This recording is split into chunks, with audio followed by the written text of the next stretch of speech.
ओम श्री परमात्मने नमः। ओम श्री गुरुभ्यो नमः। ओम श्री ऋषिभ्यो नमः।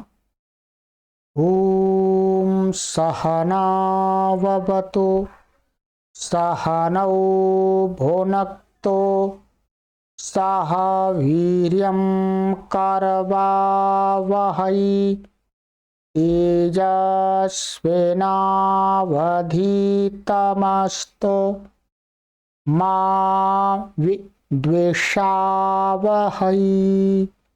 ओम शांति शांति शांति।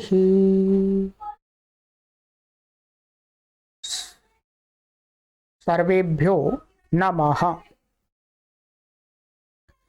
देववाणी संस्कृतम यूट्यूब चैनल में आप सभी संस्कृत प्रेमियों का हार्दिक अभिनंदन है। मित्रों, प्रारंभिक रचनानुवाद कौमुदी को जीरो लेवल से शून्य स्तर से संस्कृत भाषा को सीखने की यह श्रृंखला चल रही है। इस श्रृंखला में आज हम आपको कक्षा 23 को पढ़ाने जा रहे हैं। कक्षा 23 को आज हम पढ़ेंगे। कक्षा 22 हमने आपको पढ़ा दिए, 23वीं कक्षा पढ़ेंगे।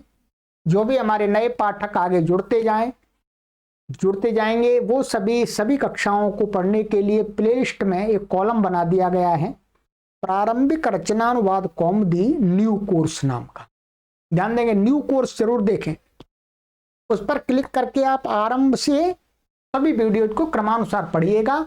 बीच बीच में छोड़ करके मत पढ़िएगा। यदि बीच में आप छोड़ के पढ़ते हैं तो कुछ भी आपको समझ में नहीं आएगा। एक हम ये कोर्स बना रहे हैं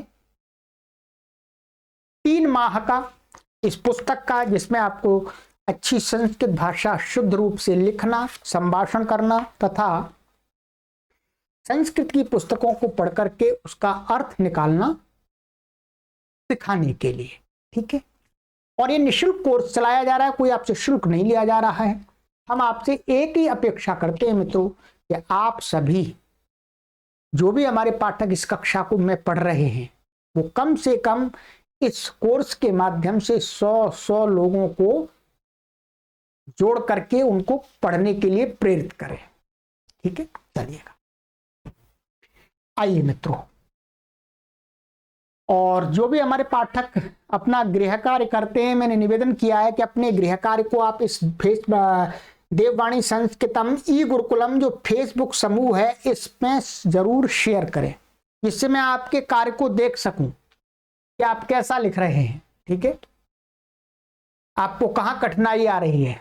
व्हाट्सएप पर कोई मुझे कार्य ना भेजें, इस फेसबुक पर ही शेयर करें। मैं अप्रूव करता हूं, अर्थात मेरी टीम आपके कार्य को अप्रूव कर देगी यदि आपने वहां पर शेयर किया हुआ है तो। ठीक है, इसमें केवल और केवल संस्कृत संबंधी ही जानकारी इस समूह में होती है। बहुत बड़ा समूह है, अन्य कोई जानकारी इसमें प्रेषित नहीं की जाती है।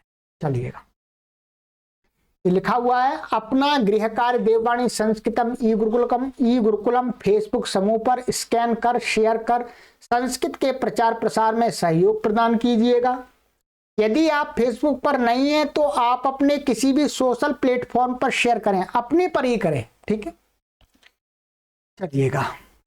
हमने प्रथम अभ्यास आपको पूरा कंप्लीट करा दिया है। प्रथम अभ्यास था प्रथम पुरुष का। ठीक है, और दूसरा अभ्यास भी आपको मैंने पूरा कंप्लीट करा दिया था। दूसरा अभ्यास था आपका मध्यम पुरुष का, सेकंड पर्सन का।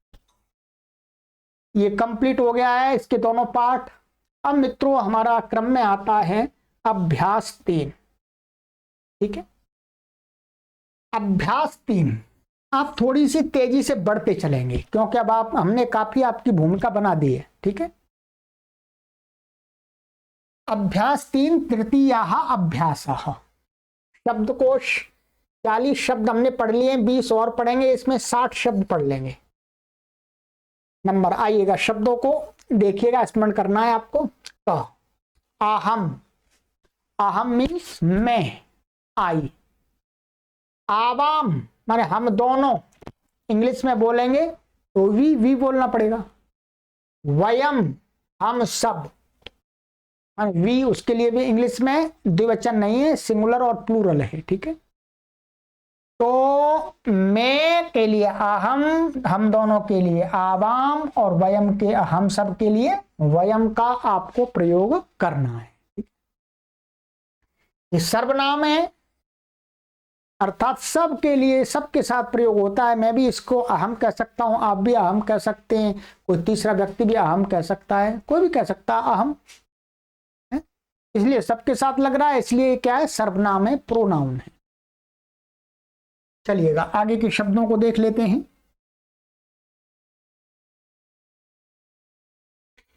रमा, रमा मीन्स लक्ष्मी, लक्ष्मी देवी भी है, उनको रमा भी बोलते हैं, विष्णु जी की पत्नी बोलते हैं। बालिका लड़की, गर्ल।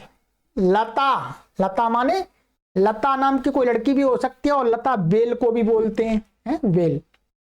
कथा, कथा माने कथा अथवा कहानी, स्टोरी को भी कथा बोलते हैं।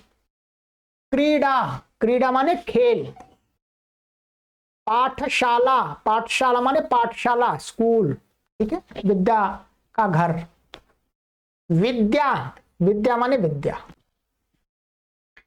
ध्यान देंगे, ये तो सर्वनाम है, और ये शब्द कैसे, यहां से यहां तक के शब्द हैं आपके संज्ञावाची शब्द। बोलो कैसे शब्द हैं, संज्ञावाची शब्द। ये कैसे शब्द हैं, स्त्रीलिंग शब्द हैं सभी। हमने पहले अभ्यास में पुल्लिंग शब्द पढ़े थे, दूसरे में हमने पढ़े थे नपुंसकलिंग, और आज के अभ्यास में स्त्रीलिंग। और स्त्रीलिंग शब्दों में भी ये सभी स्त्रीलिंग नहीं है, ये दीर्घ आकारांत स्त्रीलिंग शब्द हैं। क्या है, दीर्घ आकारांत शब्द कैसे हैं, स्त्रीलिंग है, सभी स्त्रीलिंग है ये, ठीक है। ये 10 शब्द हो गए। ख में आइएगा धातु, आ प्लस गम, इसका अर्थ होता है आना। आ प्लस गम में आ लगा देते तो आना अर्थ होता है, और आ निकाल देते हैं तो जाना अर्थ हो जाता है, ठीक है। दृश्य धातु है, दृश्य धातु का अर्थ होता है देखना। था का अर्थ होता है रुकना अथवा बैठना, दोनों अर्थ होते हैं। रुकना का अर्थ माने कहीं रुकना है, खड़े हो जाना है, कहीं रुक जाना, विश्राम करना, उसको भी बोलते हैं। अथवा बैठने को भी बोलते हैं स्था। पा का अर्थ होता है पीना, पीना कोई भी तरल पदार्थ, दूध, पानी, कुछ भी। घ्रा का अर्थ होता है सूंघना, सूंघना किसी गंध को सूंघना। सद का अर्थ होता है बैठना। स्था का अर्थ भी बैठना होता है, सद का अर्थ भी बैठना, सद का केवल बैठना ही होता है, स्था का रुकना और बैठना दोनों होता है, ठीक है। ये धातुएं 6 धातुओं को आपको याद करना है। आगे हैं अव्यय आपके। इताह माने यहां से, इधर, यहां से फ्रॉम हियर बोलते हैं, तो इता माने इता माने यहां से। ततः माने वहां से। यतः माने जहां से। कुतः माने कहां से। ये 4 अव्यय हैं, इनको याद कर लीजिएगा, इनका बहुत प्रयोग करना है आपको, ठीक है। ये हो गया। सूचना है का रमा से विद्या तक के शब्दों के रूप चलेंगे रमावत। रमा शब्द के रूप आपको ये बताएंगे, अभी बताए नहीं है, परंतु यहां से लेकर के यहां तक के जो शब्द हैं उनके रूप चलेंगे रमा के समान। और ख में आगम से लेकर के सद माने यहां से लेकर के यहां तक जितनी भी धातु हैं उनके रूप चलेंगे भवती वत, भवती के समान। सरल है, कोई परेशानी नहीं है, ठीक। चलिएगा व्याकरण पाठ में देखेंगे अब, ठीक है। ये इसकी सारी बात बताएंगे, ये याद कर लीजिएगा ध्यान से, मैंने बता दिया है आपको। व्याकरण में पढ़ाएंगे ये आपको लट लकार की बात बताएंगे। लट लकार की पहले भी बताते आ रहे हैं, आज भी बताएंगे। उत्तम पुरुष बताएंगे, उत्तम पुरुष माने उत्तम पुरुष का प्रयोग बताएंगे। और वर्णमाला के हमें कौन कौन से वर्ण प्रयोग किए जाते हैं, ये हमने आपको वर्णोच्चारण में पहले ही सिखा दिया है इस कोर्स में। फिर अब आपको आराम से समझ में आ जाएगा, कोई कठिनाई नहीं होगी। चलिए नंबर 1, रमा शब्द के प्रथमा और द्वितीया के रूप स्मरण करो। माने प्रथमा और द्वितीय विभक्ति को अभी याद कराएंगे, ये सभी विभक्तियों का नहीं कराएंगे। चलिएगा प्रथमा द्वितीया का करेंगे, ठीक है। देखो शब्द रूप 15 पीछे पुस्तक में 15 शब्द रूप संख्या है। आइएगा मैं आपको दिखा देता हूं, आपकी पुस्तक में पेज नंबर 67 होगा, 67। यहां पर नीचे आप देखेंगे 15 नंबर 15, ये देख रहे हैं नंबर, ये नंबर यहां पर दिया है। रमा लक्ष्मी अर्थ है और आकारांत स्त्रीलिंग शब्द है। ये क्या है? आकारांत स्त्रीलिंग शब्द। तो आपको अभी केवल 2 विभक्तियों के याद करने हैं, प्रथमा विभक्ति और द्वितीय विभक्ति, बस इतना ही याद करना, अधिक याद नहीं करना, अधिक आगे करेंगे, ठीक है। अभी नहीं करेंगे, आगे करेंगे। चलिएगा एक बार इसका उच्चारण कर लेते हैं, ठीक है। बोलिए रमा,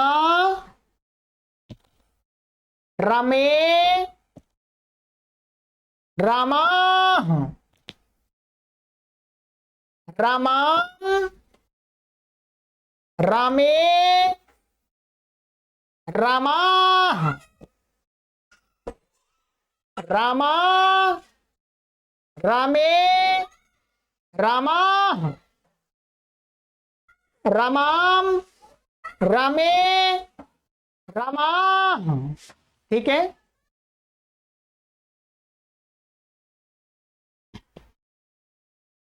तो सरल है, कुछ इसमें कठिन नहीं है। 2 बार मैंने उच्चारण करा दिया, बार बार बोलिएगा इसको, बोलिए मेरे साथ बोलिएगा और 2-3 बार। रमा, रमे, रमा, रमाम, रमे, रमा। अब इसमें क्या है, ये और ये तो दोनों में समान है, यहां अंतर है केवल रमाम हो गया बस, बाकी तो समान ही है। रमा, रमे, रमा, रमाम, रमे, रमा, ठीक है। अब रमा के समान ही अन्य शब्दों के रूप भी हमको याद करने चाहिए, और याद करने की जरूरत नहीं है, आप केवल आपको तरीका बता देते हैं। संक्षिप्त प्रत्यय, ये संक्षिप्त प्रत्यय याद कर लीजिएगा बस। अभी सभी शब्दों के आपको जो रूप बताएं विद्या के, ठीक है, पाठशाला, सबके रूप आपको चलाना आ जाएगा आराम से। संक्षिप्त प्रत्यय क्या है याद करना है आपको, प्रथमा और एक वचन, द्विवचन, बहुवचन, द्वितीय एक वचन, द्वितीय द्विवचन, बहुवचन, ठीक है। संक्षिप्त प्रत्यय लिख लीजिएगा, और वैसे आपकी पुस्तक है तो कोई परेशानी नहीं है। आ, ए, आह, आम, ए, आह, ठीक है। अब क्या करना है आपको, जिसके भी रूप चलाने, अर्थात दीर्घ आकारांत स्त्रीलिंग शब्द के रूप चलाने हैं आपको यदि, तो क्या करेंगे, मानिएगा ये शब्द लीजिएगा विद्या। अब विद्या का आपको रूप चलाना है प्रथमा द्वितीय, तो क्या करना है, विद्या का ये जो आ है इसको हटा दीजिएगा, आ में दीर्घ आ हट जाएगा, तो क्या बचेगा आपका, विद्या, ऐसा हलंत बचेगा, ठीक। इसमें आपको संक्षिप्त प्रत्यय ऐड करना है, जोड़ना है, जोड़ते जाइएगा, अपने आप रूप बन जाएगा। विद्या, विद्ये, विद्याः, विद्याम, विद्ये, विद्याः, बन गया, कोई परेशानी तो नहीं है, बन गया आराम से। अब कोई भी शब्द ऐसी पाठशाला का भी ले लीजिएगा, ठीक है, मैं आपको रूप चला करके बता देता हूं बोल करके। अब आपको लिखना आपको होगा कॉपी पे, कॉपी पे लिखने से अभ्यास होता है। रमा का हो गया, बालिका का चलाइएगा। बालिका, बालिके, बालिका, बालिकाम, बालिके, बालिका। आगे लता, लता, लते, लताः, लताम, लते, लताः। आगे कथाएं, कथा, कथे, कथाः, कथाम, कथे, कथाः। आगे क्रीडाएं, क्रीडा, क्रीडे, क्रीडाः, क्रीडाम, क्रीडे, क्रीडाः। ठीक है। आगे पाठशालाएं, पाठशाला, पाठशाले, पाठशालाः, पाठशालाम, पाठशाले, पाठशालाः। विद्या का मैंने आपको करा दिया। अब मैंने आपको सभी शब्दों का रूप उच्चारण करा दिया है। अब आपको कोई कठिनाई नहीं होनी चाहिए। ठीक है, चलिएगा, ये कंप्लीट हो गया आपका। अब आगे बढ़ते हैं।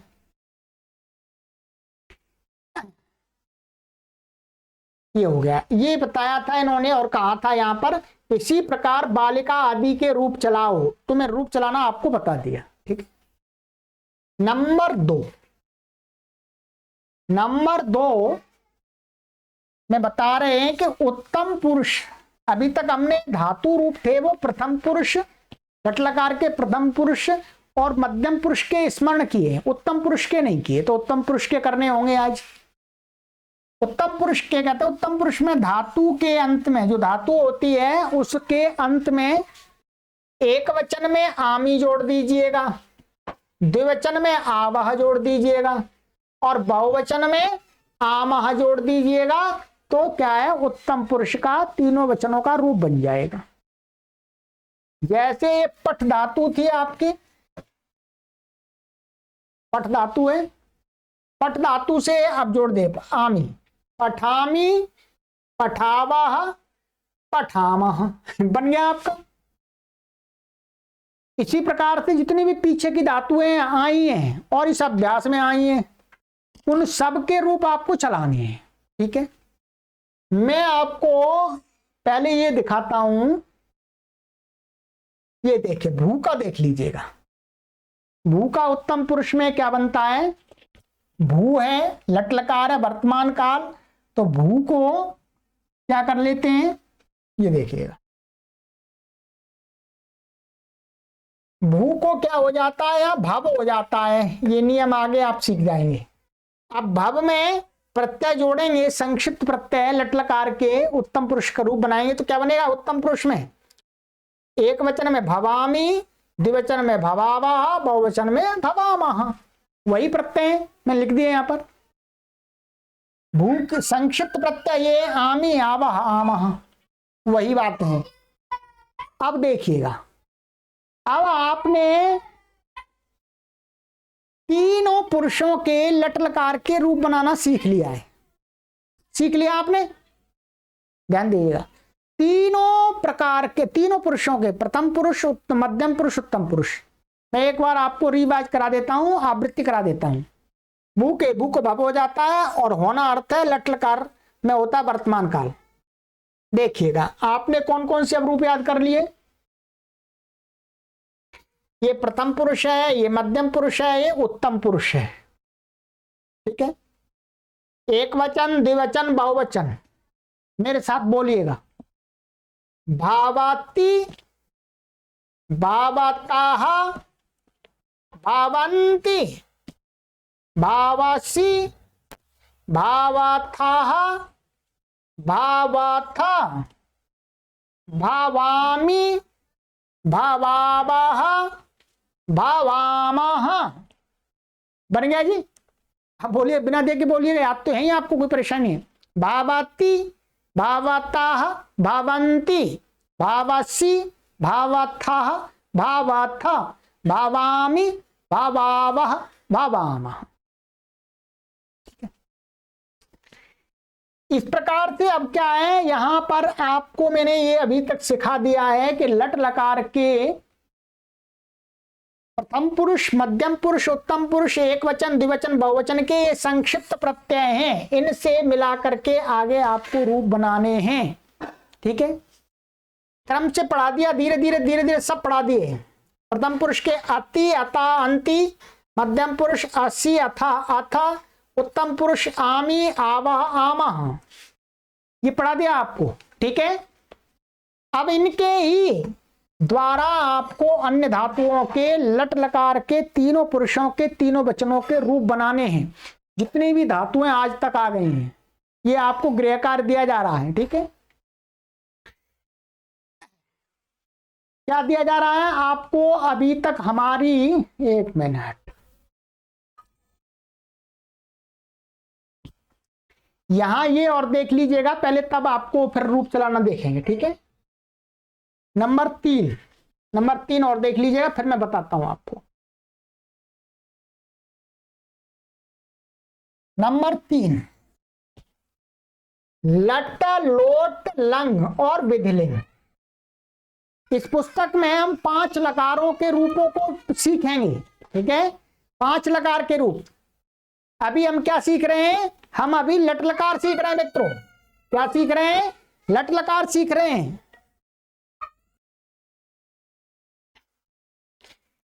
तो मित्रों ये यहां पर सूचना दे रहे हैं, अभी सभी लकारों में आपको रूप स्मरण नहीं कराना है इनको। ये कह रहे हैं कि जो ये कुछ धातुएं हैं इस अभ्यास में जो पढ़ाई हैं, ये आगम, दृश्य, स्था, पा, घ्रा, सद, ये जो 6 धातुएं हैं, इनको कह रहे हैं कि इनको जो संक्षिप्त प्रत्यय जोड़ते हैं वो इसमें नहीं जोड़ते हैं। जैसी धातु पड़ी हुई है उनमें नहीं जोड़ते, उनको थोड़ा परिवर्तन करते हैं। ये व्याकरण का नियम से होता है। ठीक है, तो यहां पर आपको बताया जा रहा है कि इन धातुओं को, जब इन धातुओं का रूप लट, लोट, लंग, विधिलिंग में चलाते हैं, तो अभी तो हमको लोट लट में चलाना है, केवल लोट में नहीं और लंग में और विधिलिंग में नहीं चलाना है, अभी बाद में चलाएंगे। ठीक है, इन धातुओं के ये रूप हो जाते हैं। जैसे गम है तो गम को क्या हो जाता है, गच्छ हो जाता है। गच्छ में संक्षिप्त प्रत्यय जुड़ता है, ये बताया था पिछली बार भी, पहले भी, गच्छति आदि बन जाता है। आ प्लस गम है तो उसको क्या हो जाता, आगच्छ हो जाता। आगच्छ में संक्षिप्त प्रत्यय जुड़ते हैं। बोलो किस में जुड़ते हैं, आगच्छ में, न कि आगम में जुड़ते हैं, ध्यान देंगे। तो आगच्छति आदि बन जाता है। दृश्य धातु को क्या कर लेते हैं, पश्य, पश्य आदेश करके, पश्य, दृश्य के स्थान में पश्य लिख करके फिर उसमें संक्षिप्त प्रत्यय जोड़ते हैं, तो क्या रूप बनता है, पश्यति आदि। ऐसे ही स्था को क्या कर देते हैं, तिष्ठ, और तिष्ठ में संक्षिप्त प्रत्यय जोड़ करके रूप चलाते हैं, तिष्ठति, तिष्ठता, तिष्ठन्ति आदि। ऐसे ही पा है, पा में पा को क्या कर लेते हैं, पिब कर लेते हैं, पिब, पिब ये हलंत है, ध्यान देंगे, हलंत है, सॉरी आदेश, तो पिबती आदि रूप बन जाता है। ऐसे ही घ्रा को जिग्र कर लेते हैं तो जिग्रति बनता है। सद को सीध कर लेते हैं तो सीधति बनता है। ठीक है, आगे का लिट लकार में तो गम आदि ही रहेंगे। लिट में जो लिट है, लिट नहीं लिट, जो लिट लकार है जो आगे पढ़ेंगे 5वां लकार, उसमें ऐसे के ऐसे ही रहते हैं, उसमें ऐसा नहीं बदलता। ठीक है, तो लकार कौन से हैं आप कहेंगे, कौन से, मैं दिखा देता हूं आपको। जैसे ये भू धातु है, भू धातु का ये लट लकार का रूप है, ये लोट लकार का रूप है, ये लंग लकार का रूप है, और ये विधिलिंग का रूप है, और ये लिट का रूप है। तो ये 5 लकार हम पढ़ेंगे इस पुस्तक में। तो क्या करना है आपको, जो ये धातुएं हैं इन धातुओं का इन 4 लकारों में बनाएंगे तो ये आदेश हो जाएंगे जो बताएं, परंतु लिट लकार में जब रूप चलाएंगे तो धातु वैसी की वैसी ही रहेगी। ठीक है, ये आगे के लिए ध्यान रख लीजिएगा। ठीक है, अब आइएगा आगे, अब देखते हैं। तो ये हो गया। अब आपको यहां पर मैं ये बताना चाह रहा हूं कि हमने अभी तक आपको इतनी धातुएं पढ़ा दी हैं।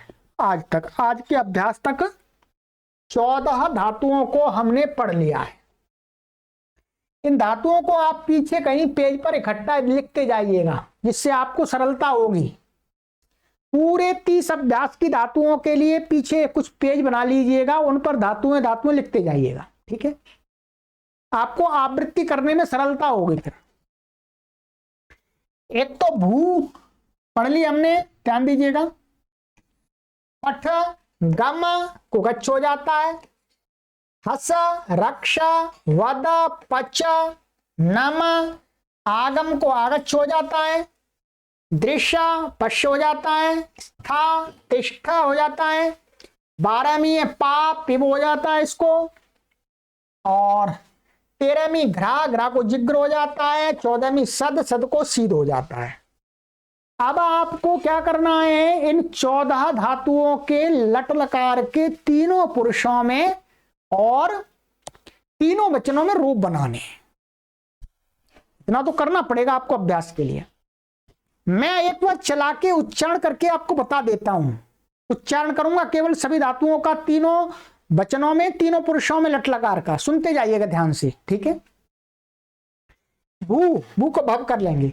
भावती भावताः भावन्ति भावसि भावथाः भावथ भावामि भावावः भावामः।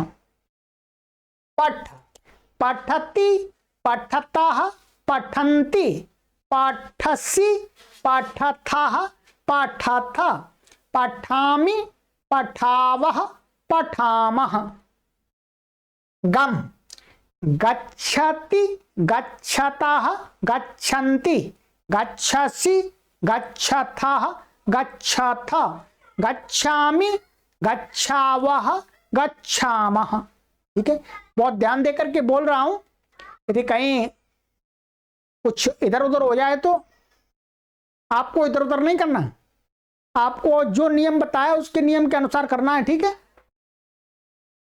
हस हसति हसतः हसन्ति हससि हसथः हसथ हसामि हसावः हसामः।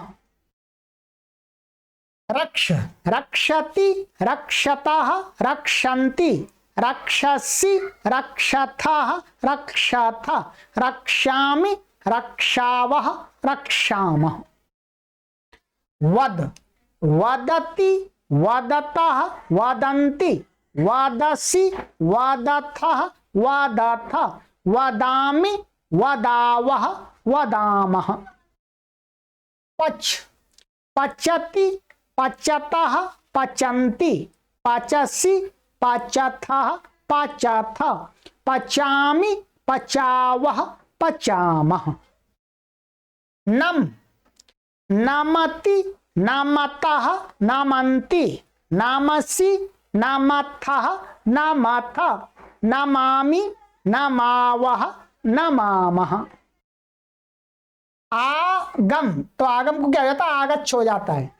तो आगच्छति आगच्छतः आगच्छन्ति आगच्छसि आगच्छथः आगच्छथ आगच्छामि आगच्छावः आगच्छामः।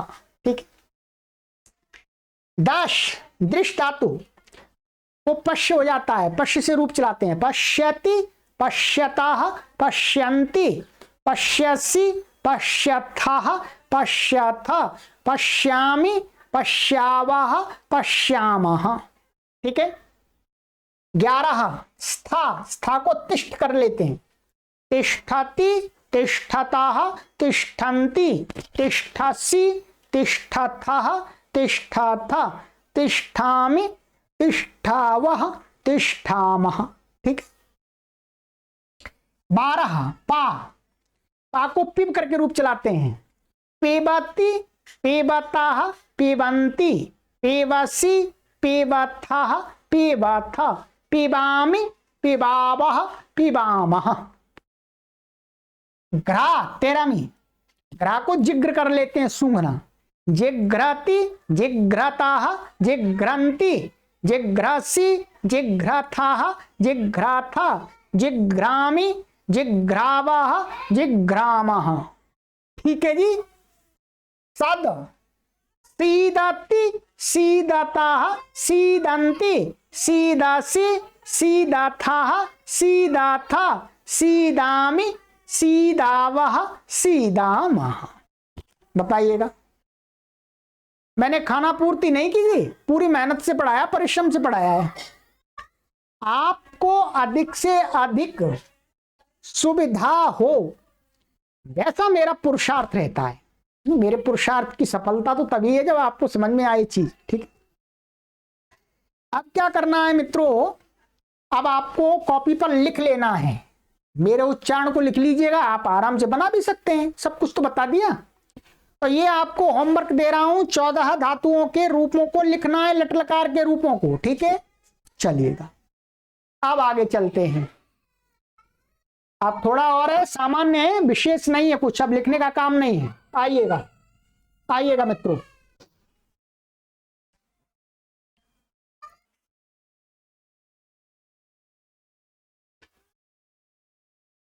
चलिए मित्रों, अब आगे का नंबर 4।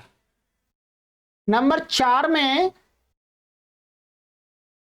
ये कहते हैं कि वर्णमाला कोष्ठ में पारिभाषिक नाम है, इन्हें स्मरण कर लें। ये सब कुछ मैंने आपको पहले वर्णोच्चारण शिक्षा में पढ़ा दिया है, अब केवल आप मात्र यहां देख लीजिएगा। ठीक है, आराम से आपको समझ में आ जाएगा, अधिक समझाने की यहां आवश्यकता नहीं है। ये कह रहे हैं यहां पर नंबर का में स्वर, अर्थात स्वर कौन से होते हैं, तो स्वर यहां पर दिखा दिए हैं, आ ई उ री ली। ये कैसे स्वर हैं, ये ह्रस्व स्वर हैं, इनका नाम क्या है, ह्रस्व। और आ ई उ री, ये कैसे स्वर हैं, ये दीर्घ स्वर हैं। दोनों ही प्रकार के स्वर हैं ये, परंतु क्या है, ये वाले ह्रस्व स्वर हैं और ये दीर्घ स्वर हैं, बस इतना अंतर है, कुछ नहीं। और ये वाले ए आई ओ औ, ये भी क्या है, स्वर हैं, ध्यान देंगे, ये क्या है, स्वर हैं। और ये कैसे स्वर हैं, इनको दीर्घ बोलते हैं। ये सभी क्या है, दीर्घ हैं। ये भी दीर्घ है, ये भी दीर्घ है, ये भी दीर्घ है, ये भी दीर्घ है, परंतु दीर्घ के साथ में इनको मिश्रित भी बोलते हैं। मिश्रित, क्योंकि मैंने आपको पढ़ाया था कि ये सभी वर्ण क्या है, दो दो वर्णों से मिलकर के बने हुए हैं, मिलकर के बने हुए, इसलिए इनको मिश्रित वर्ण बोलते हैं। ठीक है, तो इतने तो आपको स्वर ये दिखा दिए हैं, अर्थात इसलिए दिखा रहे हैं कि प्राय करके सामान्य बोलचाल में, लेखन में इतने ही प्रकार के स्वरों का प्रयोग होता है।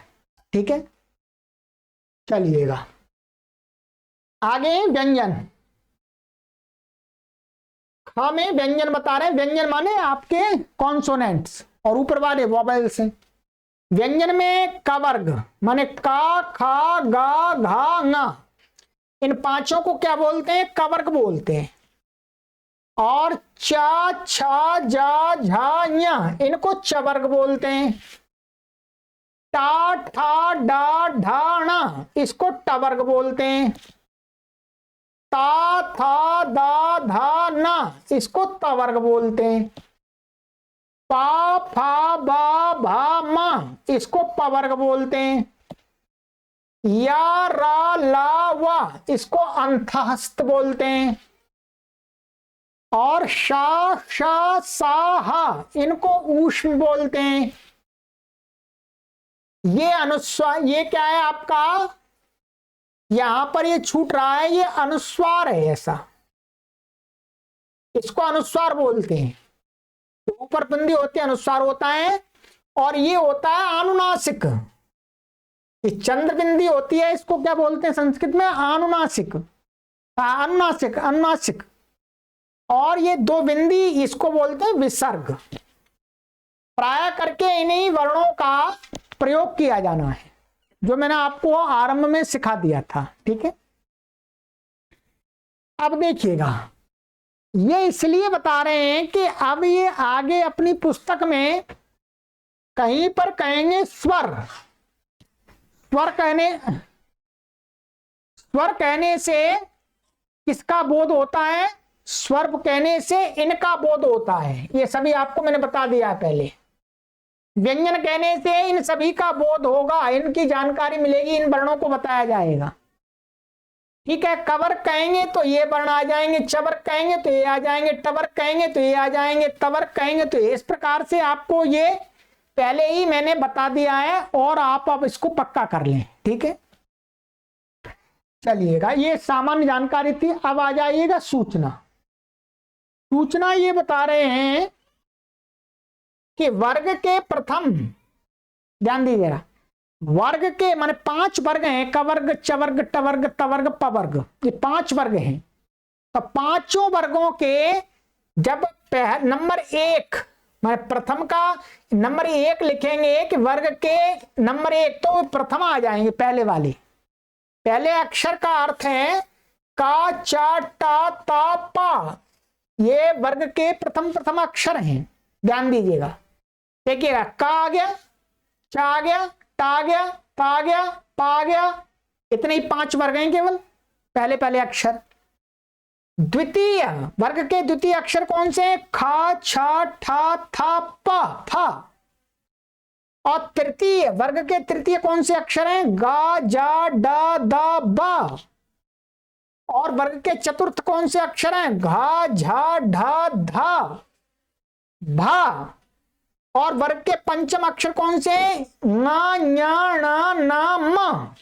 ये हैं वर्ग के अक्षर। ठीक है, तो ये आपको ध्यान रखना है, वर्ग के प्रथम अक्षर, वर्ग के द्वितीय अक्षर, वर्ग के तृतीय अक्षर, वर्ग के चतुर्थ अक्षर, वर्ग के पंचम अक्षर। बोले तो आपकी बुद्धि में आ जाने चाहिए कि वर्ग के प्रथम अक्षर ये, दूसरे ये, तीसरे ये, चौथे ये, पांचवें ये। इतनी आपको थोड़ा सा आराम से आ जाएगा, पढ़ते पढ़ते कोई परेशानी नहीं है। ठीक, ये आ जाइएगा। तो ये हो गया। कहते हैं संधि नियमों के लिए ये संकेत स्मरण कर लें। संधि नियम आगे आएंगे, अभी नहीं आएगा। लगभग 17-18 नहीं 10-12 अभ्यास के बाद आएंगे आपके संधि नियम। संधि नियम मैं बता देता हूं, अभी इतनी जल्दी संधि नहीं आएंगी आपकी। ठीक है,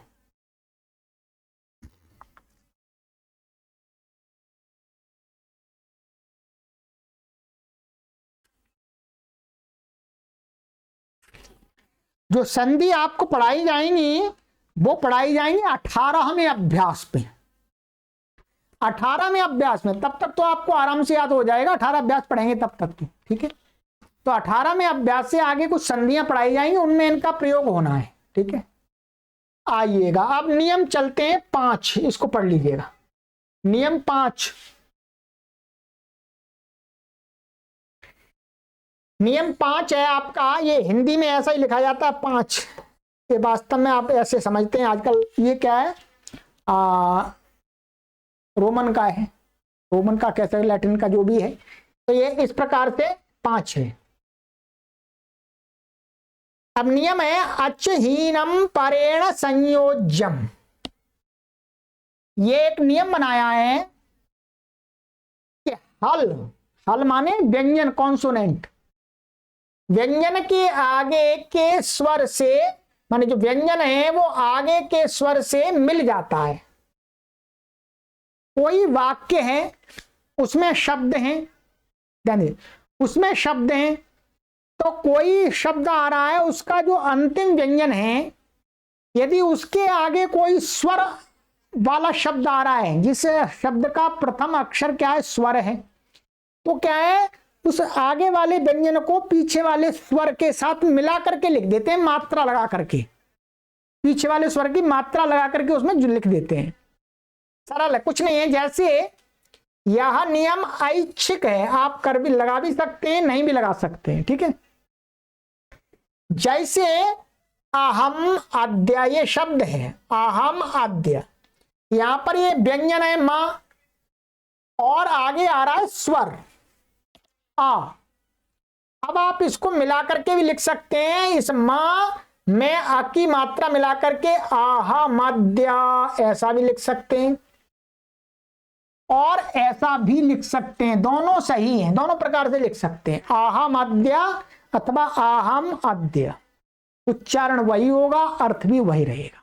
ठीक है, ऐसे ही त्वम इदानीम, तो इसको आप अलग अलग करेंगे तो क्या होगा, त्वम इदानीम।